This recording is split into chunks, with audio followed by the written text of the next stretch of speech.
Balik-kulungan ang tauhan ng isang junk shop na nahulihan ng droga sa buy-bust operation sa Quezon City. Aminado siya sa iligal na gawain dahil kapos daw siya sa pera. Mayon ang balita si James Agustin.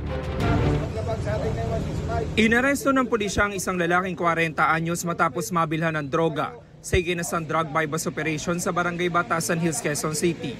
Nasa 17 gramo ng hinihinalang shabu ang nakuha sa sospek na isang helper sa junk shop. Nagkakalaga ang droga ng 115,600 pesos. Yung area of operation ng ating suspect ngayon is sa Barangay Batasan, Barangay Commonwealth at Barangay Payatas. At ang karaniwang parokyano niya dito yung ating mga state level user lang din. Ang kanyang transaksyon ay hanggang 5 gramo lang ang kanyang binibigay dito. Inalam pa ng pulisya ang source ng droga ng sospek. Lumalabas sa investigasyon namin na itong kanyang source hindi pa niya nami-meet in person.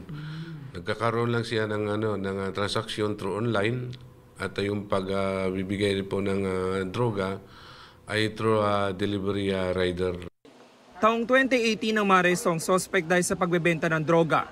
Nang makalaya, aminado siyang bumalik sa pagtutulak.